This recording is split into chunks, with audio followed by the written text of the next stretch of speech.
प्रेक्षकांनो, ठिपक्याच्या रांगोळीत सुरुवातीला आपण बघतोय निखिल आणि सुमी निघालेत, म्हणजे सासरी जातीये सुमी तिच्या. सगळ्यांना नमस्कार करत असते तर सगळे म्हणतात वाकू नकोस बाळा.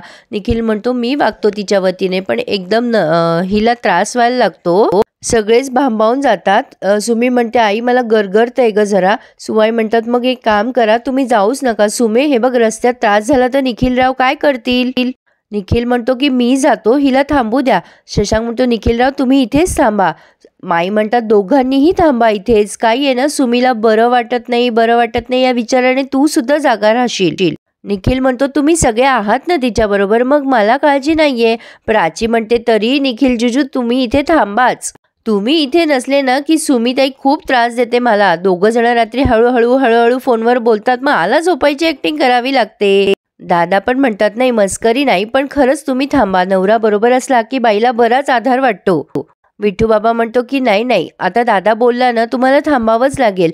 निखिल म्हणतो नको सुमी प्रेग्नंट आहे आणि तुम्हाला रिकामं माझी अडचण कशाला. सुमीला इथेच थांबू द्या, तिला त्रास होत असताना मी तिकडे नेलं तर आई ओरडेल मला. सुवाई म्हणतात की सुमे काही खातेस का. प्राची म्हणते नाही करा तुम्ही सगळे सुमीताईचेच लाड करा. बाळ दोघांचं आहे पण लाड सुमीताईचेच सुरू आहे. निखिल म्हणतो हो हे बरोबर आहे प्राचू तुझं, मी पण बाप होणार आहे, माझे कोणीच लाड करत नाही. सुवाई म्हणतात असं नाही मुलगी असो किंवा सून असो दोघींचेही लाड करायलाच हवे. काही आहे ना दोघांमधला दुवा ती स्वतःच्या पोटामध्ये जपत असते ना, या भावना सांगून कळत नाहीत, ज्याच्या त्याच्याच अनुभवायच्या असतात. दादा म्हणतात हे बघा निसर्गानेच हे वरदान बाईला दिलंय. सुमे बाळाची काळजी स्वतःला जपून घे, अगदी जीवाच्या वर. अप्पू ह्या सगळ्यांचं बोलणं ऑब्झर्व करत असते. तेवढ्यात निखिलला त्याच्या आईचा फोन येतो आणि तो निघतो. तो म्हणतो मला निघावं लागेल आता. सगळेच त्याला सांगतायत की सावकाश जा. निखिल आता बिचारा गेलाय बॅग घेऊन. आता हे सगळेजण म्हणतात आराम करा आता. सुमे तू कुठे झोपणार आहेस. सुमी म्हणते मी प्राचीच्याच रूममध्ये झोपेल. पन्ना काकू म्हणते हे बघ प्राची लक्ष दे सुमीकडे, काही झालं तर आम्हाला आवाज दे, ते इयरफोन घालून अभ्यास करत बसू नकोस.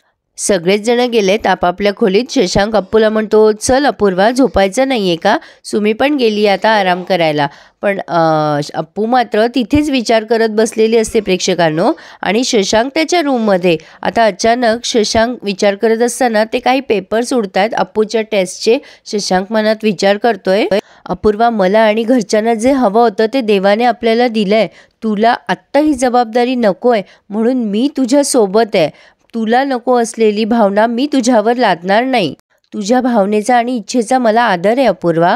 तुला दिलेला शब्द मी पाळणार, मी माघार घेणार नाही. तर आता इथे माई अप्पूला दूध देतात आणि म्हणतात अगं पिऊन घे, कोमटच आहे, तुला बरं नाही ना.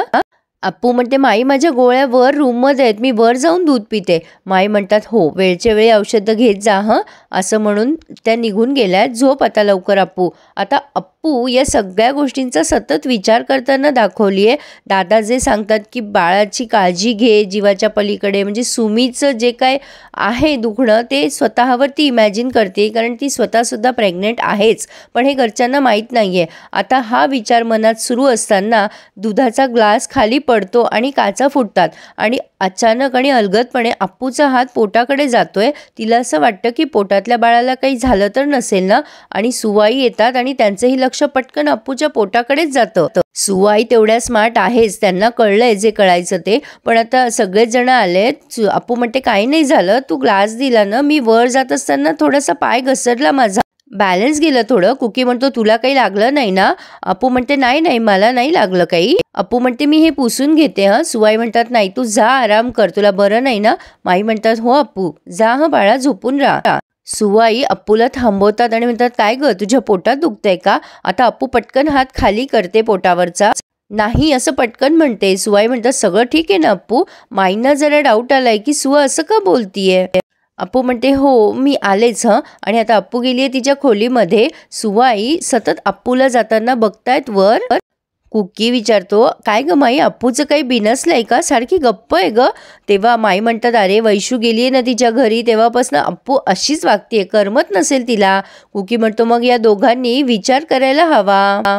विठू बाबा म्हणतो कसला रे विचार. कुकी म्हणतो अरे कसला काय, या दोघांनी आपल्या सगळ्यांसाठी आणि सर्वांसाठी छोटी अप्पू आणि छोटा शशांक आणायला हवा.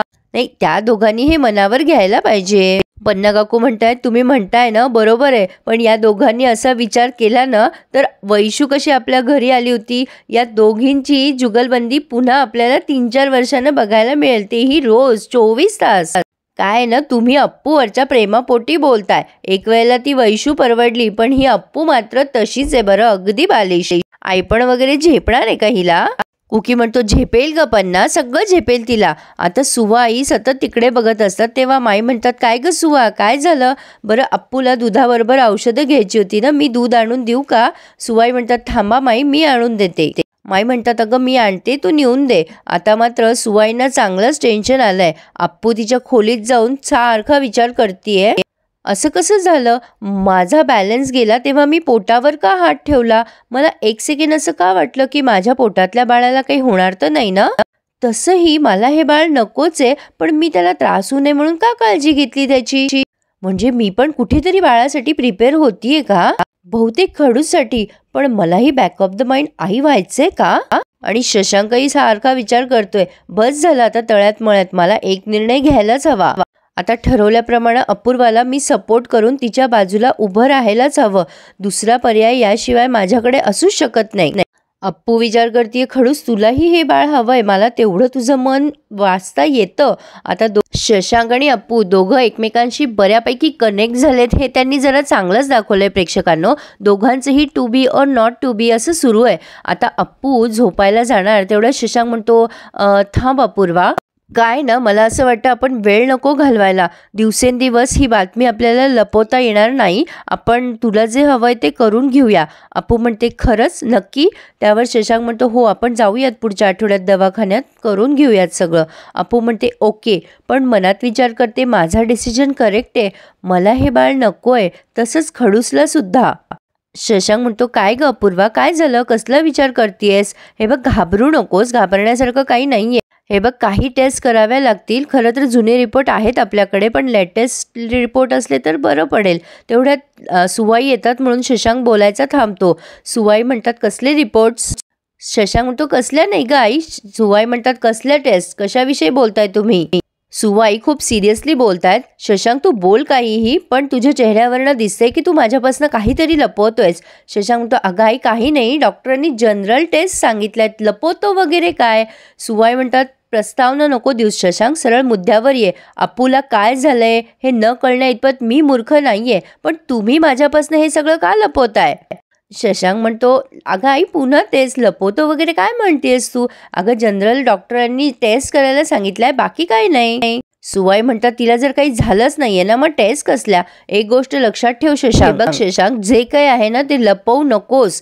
घरच्यांना स्पष्टपणे सांग. उद्या जर काही बरं वाईट झालं ना तर आम्हाला धावपळ करावं लागेल. घरचेच तुमच्या पाठीमागे खंबीरपणे उभे राहतील, ही गोष्ट लक्षात ठेव. त्यामुळे लपवायचा प्रयत्न करू नकोस, असं म्हणून त्या निघून गेल्यात. शशांकला आता चांगलंच टेन्शन आलंय, पण आता अर्ध्या रात्री सुमीचं पोट दुखायला लागलंय, त्यामुळे सगळ्यांचीच धावपळ झाली आहे. सुमी म्हणते, आई पोटात खूप दुखतंय ग, दूध पिऊन बरं वाटेल म्हणून दूध घ्यायला आले होते मी. आता माई म्हणतात, खाली कशाला आली, जिन्यात पडली बिडली असती तर? अगं प्राची होती ना बरोबर, तिला सांगायचं. मानसी हिला पाचक करून घेऊन ये ग. सगळ्यांचीच धावपळ उडाली आहे प्रेक्षकांनो. पन्ना काकू म्हणताय, अगं काही जास्ती त्रास होतोय का? अप्पू हे सगळं बघून खूपच धास्तावून गेलीये. सुवाई पाठीला चोळतायत सुमीच्या, आणि काहीतरी गरम पाणी आणलंय पन्ना काकूनी, तिला शेक वगैरे दिला जातोय. अमेय म्हणतो, मी निखिलला फोन करतो. शशांक म्हणतो, अरे अर्ध्या रात्री कशाला त्याला त्रास देतायत? आता दादा काका म्हणतात की मी डॉक्टरांना फोन करतो. सगळेजणच आता खूपच घाबरून गेलेत असं दाखवलंय त्यांनी. दादा काकांनी स्नेहलताच्या दवाखान्यात फोन केलाय आणि सगळ्यांना सांगितलंय, माझी वर्गमैत्रीण आहे, इथेच तिचं अरे ती ज्युनियर आहे माझ्या कॉलेजमधली, तिचं हॉस्पिटल इथेच आहे जवळ, ती तिच्या एका डॉक्टरला पाठवती आहे आपल्याकडे. कुकी म्हणतो, थँक गॉड डॉक्टर तरी मिळाला. आता सुमीला म्हणजे घरचे औषधोपचार सुरू आहेत, काही तिला खाऊ घालण्यात येते, ॲसिडिटी झाली आहे म्हणून. हे प्राथमिक उपचार घरच्या बाया करतातच. सगळ्यांना खूप काळजी वाटतेय. अप्पू आता जरा रडवेलीच झालीये. ती विचार करतीये, बाप रे, प्रेग्नन्सीच्या 9 मंथ हा त्रास सहन करायचा आहे. सुमीला किती त्रास होतोय, सहन सुद्धा नाही होते. आता निखिल धावत आलाय आणि म्हणतोय, सॉरी तुम्ही सगळे म्हणत होतात मला थांब म्हणून. कुकी म्हणतो, अरे इट्स ओके, तू म्हटला होतास ना आम्ही आहोत सगळे, नको काळजी करूस. दादा काका म्हणतात की अरे ऐनवेळी धावाधाव करावी लागली तर तू असायला हवास ना. निखिल म्हणतोय जायचं का दवाखान्यात हिला घेऊन. तर सुवाई म्हणतात हो बाळा येत आहेत डॉक्टर. अप्पू जोरात ओरडते, अरे किती त्रास होतोय तिला, दवाखान्यात न्या ना कोणीतरी. शशांक म्हणतो अगं तिला वाटेल बरं, तू चल बरं वरती अपूर्वा. कुकी म्हणतो अरे तिला त्रास होईल हे सगळं बघून, तुम्ही तिला वर न्या. सुवाई म्हणतात अरे बाबा तिला पुन्हा चक्कर येईल, तिला बघावं का हिला बघावं, तू आधी ने बरं बाबा तिला वर. शशांक अप्पूला त्याच्या खोलीत नेतोय. आता सुवाई सुमीला सांभाळतायत की नाही होणार काही त्रास वगैरे वगैरे. तर प्रेक्षकांनो आता सगळेच जण घाबरून गेलेत. असे सगळे सिम्पटम्स प्रेग्नन्सीमध्ये होतातच, पण इथे त्यांनी हा रिव्ह्यू पूर्ण केलाय. पुढे आपण बघतोय अप्पू हा सगळा त्रास बघून खूपच धास्तावून गेली आहे. ती म्हणतीये मलाही असा त्रास झाला तर मी मेले तर काय होईल, असा पेन मला सहन होईल का, मी मानसी वहिनीसारखी कोमात गेले तर. शशांक तिला समजवत असतो अगं असं नसतं, प्रत्येक बाईच्या बाबतीत असं होतंच असं नाही अपूर्वा. अप्पू म्हणते पण यापेक्षाही माझ्या बाबतीत काही डेंजर घडलं तर. प्रेक्षकांनो ही अशी भीती साहजिक आहे, हे मात्र नक्की आहे, कारण हे माझ्या बाबतीत घडलं होतं. जेव्हा एखादी मुलगी पहिल्यांदा आई होते तेव्हा कुठलाही अनुभव नसताना ह्या भीती म्हणजे ही सगळी भीती वाटणे साहजिक आहे. तसंच अप्पू हळूहळू स्वतःचं माइंड सेट करेल प्रेग्नेन्सीसाठी. खरं तर आई होणं हे जगातलं सुंदर वरदान आणि सगळ्यात मोठं वरदान देवाने स्त्रीलाच दिले आहे, कारण स्त्री ही जगातली सगळ्यात सुंदर निर्मिती करू शकते. प्रेक्षकांनो ह्या गोष्टीवर तर चर्चा केली तर आपला अख्खा दिवससुद्धा अपुरा पडेल. पण खरंच अप्पू हळूहळू स्वतःला सेट करते हे मात्र नक्की. कसा वाटला रिव्ह्यू मला नक्की कळवा आणि प्लीज आपल्या चॅनलला सबस्क्राईब करायला विसरू नका. धन्यवाद.